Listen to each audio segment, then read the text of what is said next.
May papakita ako sa inyo guys. Kasi, lagi tayong on the go at nagmamadali. Dapat pinapadali natin ang ating mga buhay.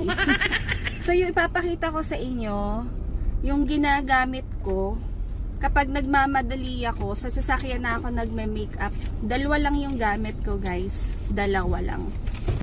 Ito lang guys. Itong dalawa lang yung ginagamit ko. Everyday. Turuan ko muna kayong mag-makeup sa sasakyan. So, paano ba mag-makeup sa loob ng sasakyan? Unang-una, syempre, dapat may sasakyan kayo. Charot lang. Ito guys, yung ginagamit ko, Korean product to. Ang pangalan nito ay Natura Care. 3-in-1 na kasi siya guys. Moisturizer na siya. Tapos may sunscreen pa. Tapos concealer. So matatakloban niya yung mga chismis sa mukha. Yung mga bakas ng kahapon. Yan. So lalagyan din natin syempre yung ating leeg. Pero kung wala kang leeg, huwag mo nang lagyan. Mukha pa lang okay yung ganito ha. Yan. O diba? Pak. Ganito na lang kaya tatay. Yan. So i-blend natin. Story time tayo guys. Napanood niyo na ba yung nag-trending na teacher?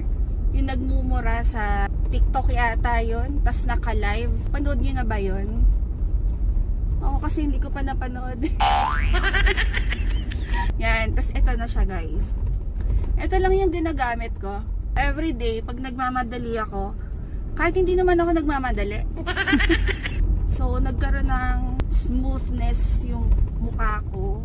Tapos instant white. Nagkilay na nga pala ako sa bahay guys kasi hirap mag-makeup sa loob ng sasakyan. Baka maging sigsag yung kilay. Yan. So hindi siya nag-iiwan ng white cast. Maganda to guys. Try nyo. Kung gusto nyo, click the yellow basket. Parang napakapal yung kilay ko. Parang Basil Valdez. Lalagay naman tayo nito.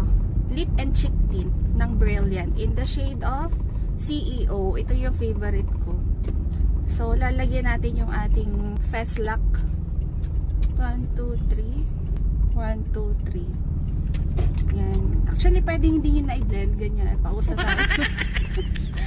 Yan. Syempre, i-blend natin. Para maging mukha tayong tisay. Tapos, lagyan natin yung ilong. Para mukha tayong may sunburn. Opa! Okay na yan guys. Tapos sa lips natin. Yan. So yun lang guys. Salamat at sayang ko na naman ang ilang minuto ng buhay niyo.